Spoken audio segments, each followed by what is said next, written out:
안녕하십니까. 동산동 Q&A 공부방송 왔습니다. 여기 보면 이제 기출비의 자기소개서 체크리스트라고 이렇게 올려주셨습니다. 대입 자기소개서에서. 그래서 이분이 이제 이 정도로 만드실 것 같으면 전문가인 것 같고, 이거를 자기소개서 체크리스트를 보니까 이제 점검을 하면서 아이들한테 이제 순차적으로 가르치시는 골드 회원이시네요.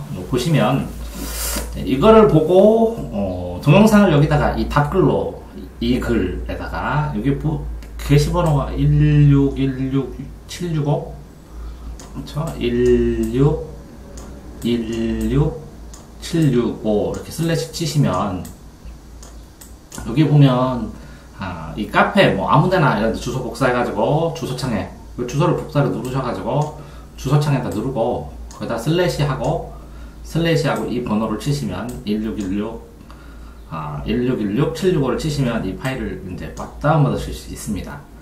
그러면 여기서 이거 주의점을 좀 말씀드려야 될 것 같아서 추가로 녹화를 해놓습니다.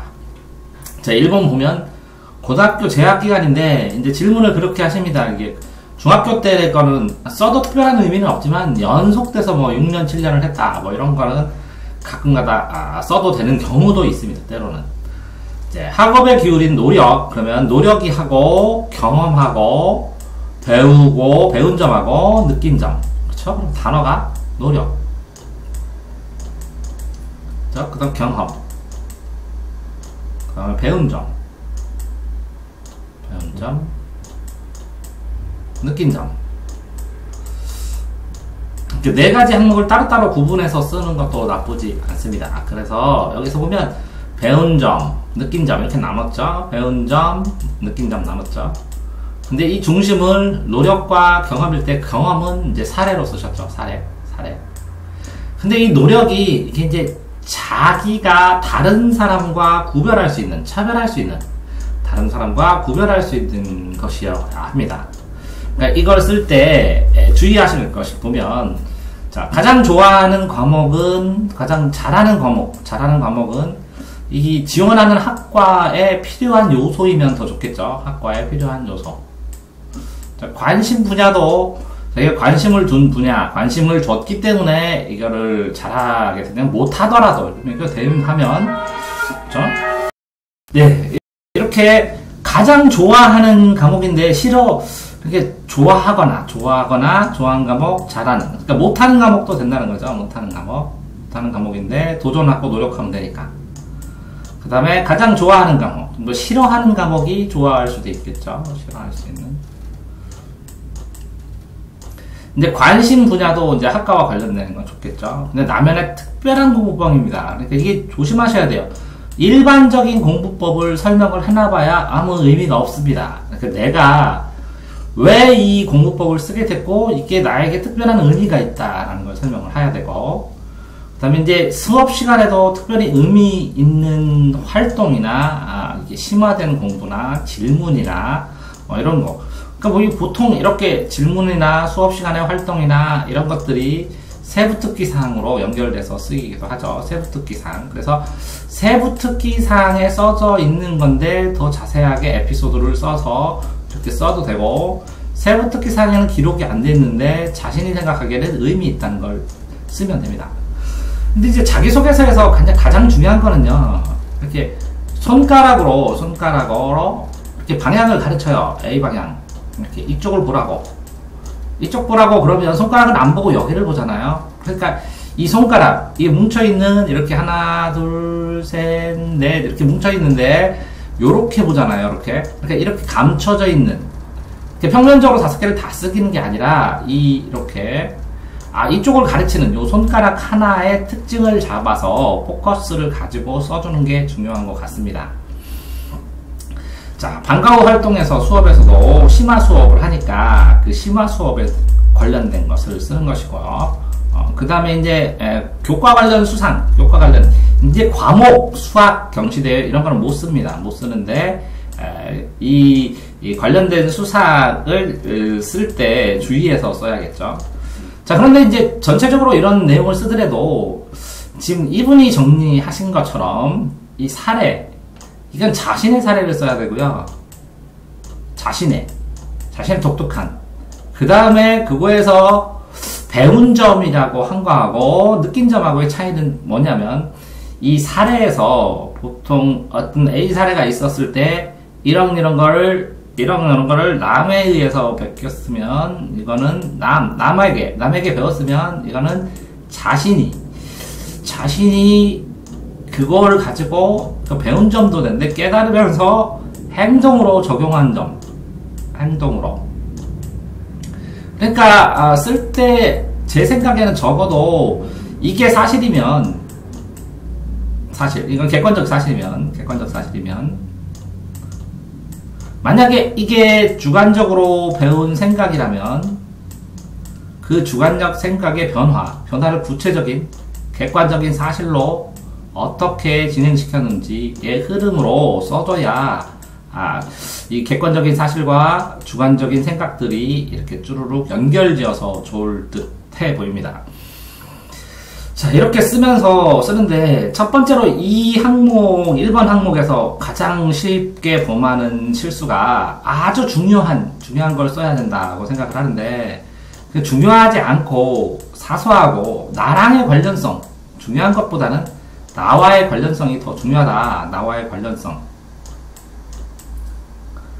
관련성으로 쓰셔야 되고, 두 번째 여기에서 A 성적에서 B 성적으로 올랐다, 이걸 어필하는데, 이 성적보다는 이 과정이 변화한 게 더 중요하지 않을까, 이렇게 생각합니다. 어떤 과정에서 이런 과정으로 변화했다, 하는 게 더 중요할까 생각하고, 그 다음에 3번은, 이게 공부법을 이것저것 검색해갖고, 쓰는 경우도 써오고 그러기도 하는데, 공부법 자체가 중요한 건 아니라, 공부법이 필요한 상황, 그 공부법을 얻게 된 계기, 공부법으로 내가 실행했던 것, 이런 검증할 수 있는 것. 그러니까 스스로 이 사람이 이 공부법으로 이걸 했구나라는 느낌이 날 수 있다는 거. 이게 더 중요할 것 같고.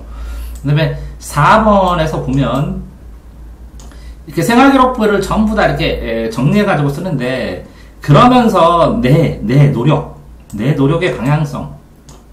내가 어떤 노력을 했고, 그런 노력의 전체적인 이 방향성이 왜 그렇고, 그 노력을 해나가는 과정 속에서 무엇을 성취했고, 그런 속에서 내가 공부할 수 있는 학업적 역량이 있는가.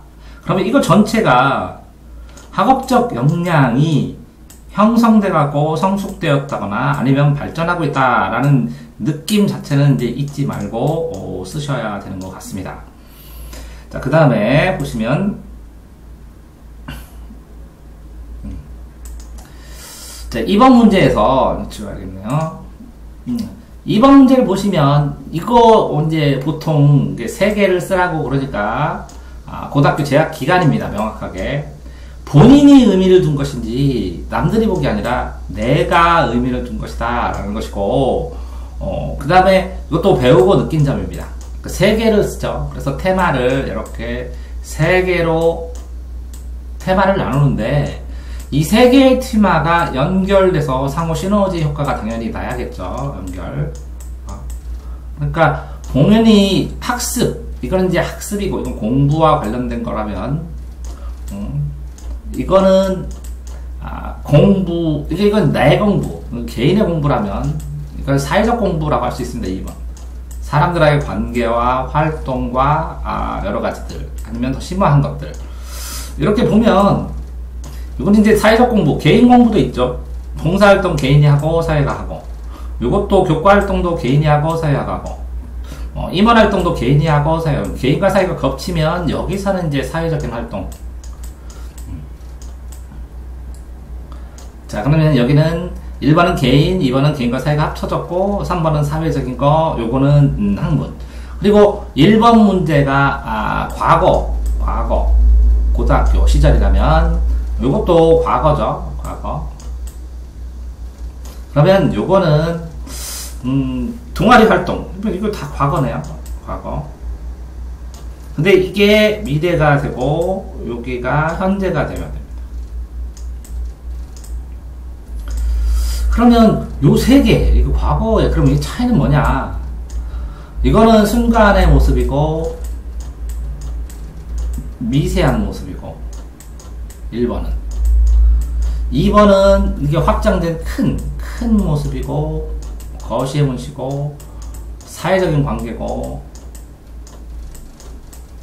그런데 여기 이제 이것도 나중에 말씀드리겠지만 사회적 관계라고 해도 나를 중심으로 이거는 이제 합쳐져 있는 건데 이 동아리 활동을 다 합니다. 그럼 동아리 활동을 하는데 그 중에서 한 가지 임원 리더십 중에서 한 가지 봉사활동 중에서 하나 교내 대회나 논문에서 하나 아니면 교과활동에서 특이한 실험이나 뭐 이런 것들 중에서 하나 이렇게 하나 둘 셋 넷 5개가 있는데 이 중에서 선택하기도 하죠. 선택하기도 하는데 선택하기도 하고 이렇게 적당한 거를 뽑아야 되는데 뭐 섞어서 동아리 하면서 임원활동 뭐 테마로 리더십 이렇게 아니면 뭐 논문 아니면 봉사 사랑관계 요거 통일돼서 요 느낌도 봉사도 리더십이 있을 수 있고 논문도 이 논문 쓰는 과정에서 팀으로 쓰면 리더십일 수도 있고 이렇게 전체적으로 뚜렷하게 한 가지 성향을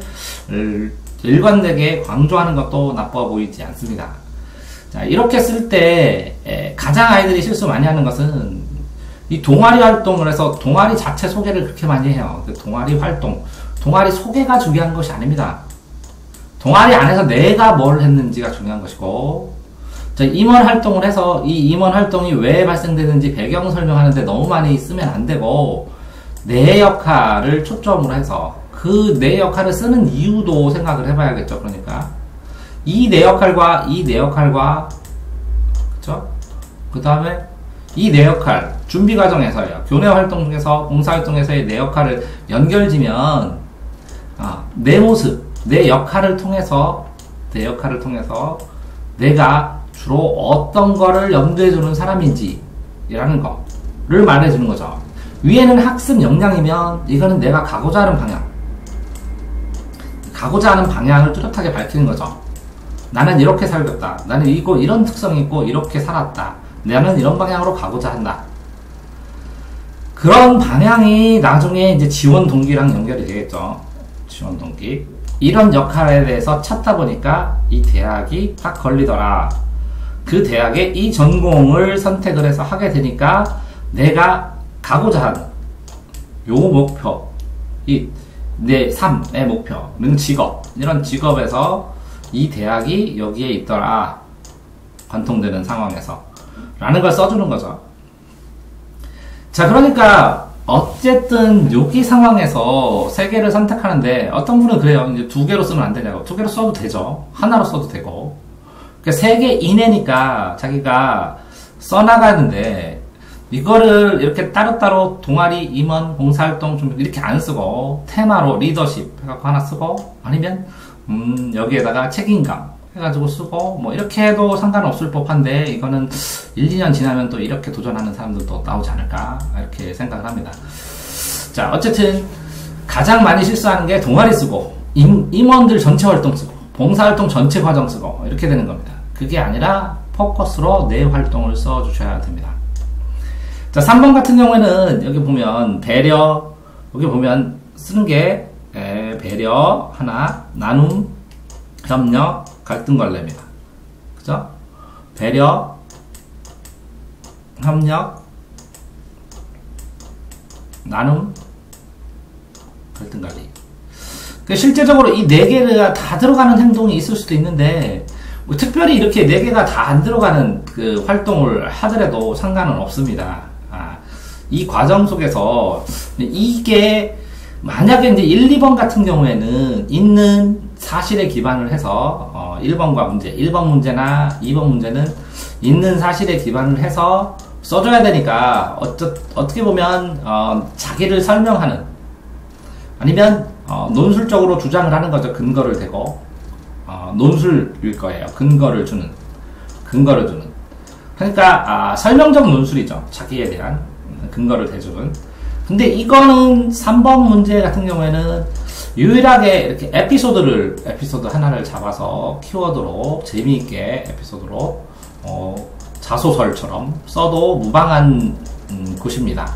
왜 그러냐면 이거는 나를 중심으로 나의 주관이기 때문에 더 객관적으로 쓰는 데를 초점을 줘야 되는데, 객관적인 근거, 이 두 개는 객관적인 근거가 채점입니다. 근거가 초점인데, 이거 같은 경우에는 배려나 협력이나 나눔이나 갈등이나 이런 것들은 뭐 A와 B의 관계, 내가 A라면 C의 관계, D와의 관계, 이런 관계를 지향적으로 써주기 때문에 실질적으로 사회 현상 속에서 동아리나 축제나 조별활동이나 학교활동, 이 단체 활동 속에서 나의 역할, 나의 가치, 그러니까 단체 활동 속에서 나의 가치를 써야 되는데, 이 상호관계, 이 단체에 있는 다른 사람과 나의 관계를 써나가면서 상호관계 속에서 내가 무엇을 배웠느냐, 상호관계 속에서, 그러니까 팀 활동, 사회활동 어떻게 할 수 있느냐를 보여주는 것이기 때문에 이게 어떤 사례 중심으로, 에피소드 중심으로 써도 괜찮다고 생각을 합니다.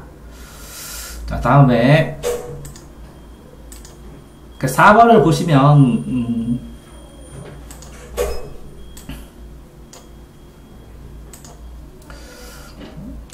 이제 대학교를 자율공학으로 뭐 지원 동기는 실제적으로 1번, 2번, 3번, 4번에 다 들어가는 게 좋습니다. 미세하게. 여기에 구체적으로 쓰더라도 조금씩 들어가야 되고. 그렇게 잊지 말아야 되는 거죠. 나는 대학에 입학하기 위해서 자소서를 쓰는 것이다. 라는 걸 잊지 말아야 되는 거죠. 입학시켜주세요. 라는 거라는 거죠. 그 다음에 이제 전공의 선택의 이유를 본인이. 이게 제일 힘듭니다. 아이들이. 왜냐면 공부를 안 하다가, 공부를 하는 애들이, 이렇게 점수에 따라 가는 경우도 많기 때문에 이 전공 선택 이유를 스스로 납득을 해야 되죠, 스스로. 그러면 스스로 납득을 해야 되니까 대학 진학 후에 하고 싶은 일은 이 전공에 따라서 어떤 일을 할 수 있는지 찾아봐야죠. 이렇게 검색하고 이해하고 그래야 되죠. 그러니까 예를 들어서 내가 대학 지휘에 A를 하겠다. 그런데 안 하더라도 지금 현장에는 하고 싶은 거잖아요. 그다음에 꼭 A를 해야겠다. A, B, C 중에서 선택이 안 된다. 그럼 선택이 안 된다. 이거 세 개를 공부해 본 다음에 하겠다라고 해도 됩니다. 다만 이 진로와 전공에 대한 정보는 알고 있어야 되죠. 면접도 그렇고 자기가 모르고 그걸 지원한다는 게 말이 안 되니까 이렇게 정보를 알게 된다면 대략적으로 이걸 뭐 구체적으로 뻔하게 저는 교환학생이 되고 나중에 유학을 가서 대학원을 가고 박사를 하겠습니다. 이렇게 쓰는 경우도 있지만 학업 진로 계획을 허심탄회하게 자기가 지금 현재 상황에서 판단할 수 있는 것들을 써도 되고요. 이런 것들을 쓰면서 독서가 뭐 서울대 같은 경우는 이렇게 따로 쓰게 하는 게 있지만 독서 같은 경우는 이제 여기도 들어가도 되고요. 1번 학습에도 독서 학습. 독서를 통해서 학습했다. 또 들어가도 되고요. 2번 내가 이게 세 개의 활동 중에 하나로 들어가도 되고요. 독서 같은 경우에는. 근데 독서가 이 생활기록부에 이게 특징이 딱 보여야죠. 학습으로 할 수도 있고 2번으로도 할 수 있고 독서는 그렇습니다. 그 다음에 3번에 조별활동이나 특별활동 뭐 이런 거를 하면 독서를 통해서 하는 게 있으면 여기다 써도 되고요. 4번에 써도 됩니다. 이렇게. 어떻게 보면 독서가 제일 특징이 없으면서도 생활기록부의 상태에 따라서도 임팩트를 조금, 그러니까 특색을 좀 줄 수 있는 그런 소재가 아닐까 이렇게 생각을 합니다. 자, 이렇게 하는데 이 표를 그러면 왜 이렇게 설명드리냐면 이 표 자체를 쓰는 것 자체가 가치가 있습니다. 왜 자체가 있냐면 요게 이렇게 사례죠. 이렇게 사례. 이런 사례를 통해서 이런 일이 있었는데 내가 이걸 배웠다. 그러면 배웠다. 이런 사례로 옛날에 이걸 배웠다. 그럼 지금 생각하니까 이렇게 느낀다. 깨달았다. 이렇게 생각을 하셔도 좋습니다. 근데 이 사례 자체가 없으면 배운 것도 쓸 수 없고 느낀 것도 쓸 수 없고 그죠? 어떤 거에다가 동아리에서 사례 만약에 예를 들어서 동아리나 학급활동 동아리에 사례를 쓰는데 이 내 역할이가 없으면 내가 배운 게 없고 내가 느낀 게 없기 때문에 써도 소용이 없습니다. 그러니까 이게 내가 겪은 거 그게 어딨어요. 그러는데 이 생활기록부를 살펴보든지 그러면 어떤 행동이 있습니다. 그때 만약에 그 문구에 대해서 지금도 기억나고 그때 뭔가를 배운 것 같다.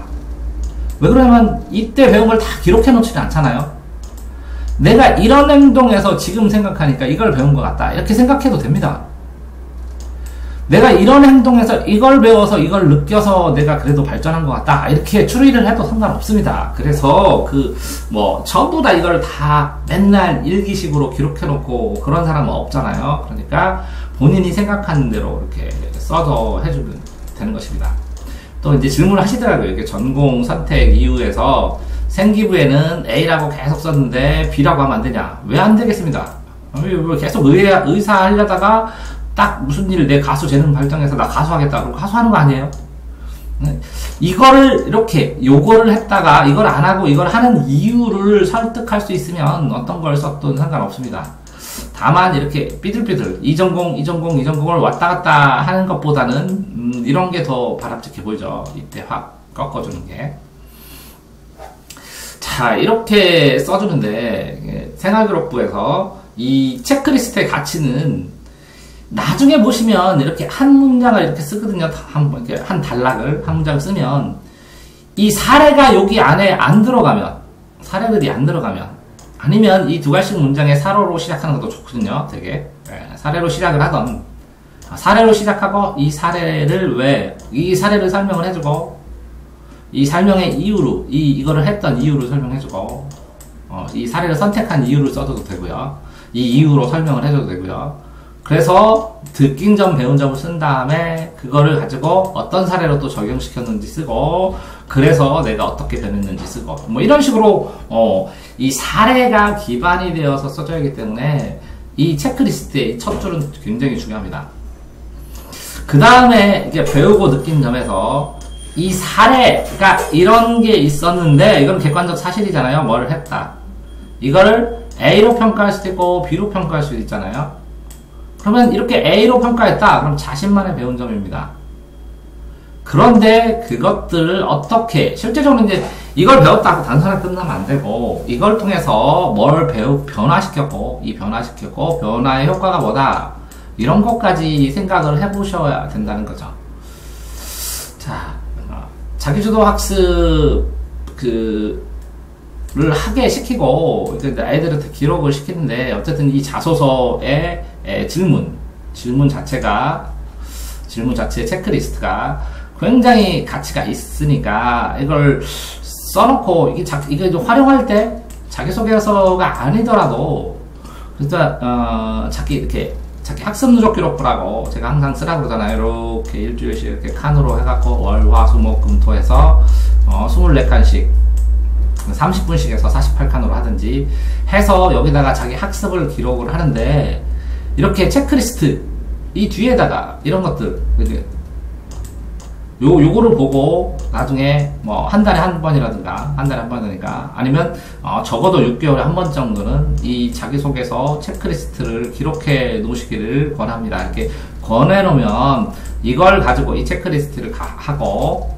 플러스 여기다 생활기록부에 세특도 넣고 독서도 넣고 이렇게 넣잖아요.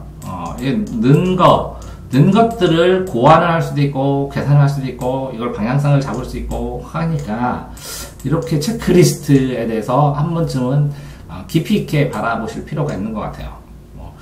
지금 이제 수업이 조금 있어서 두 수업씩 빠르게 얘기를 했는데 어쨌든 이분한테 허락을 안 받고 이게 찍는 상황이라 지금 카페를 살펴보는 중심으로 해서 그러니까 이 체크리스트를 출력해가지고 6개월에 한 번씩은 적어라. 그 말씀 드리고 싶어서 제대로 나중에 자소서 쓰고 싶으면 그런 말 드리고 싶어서 녹화했습니다.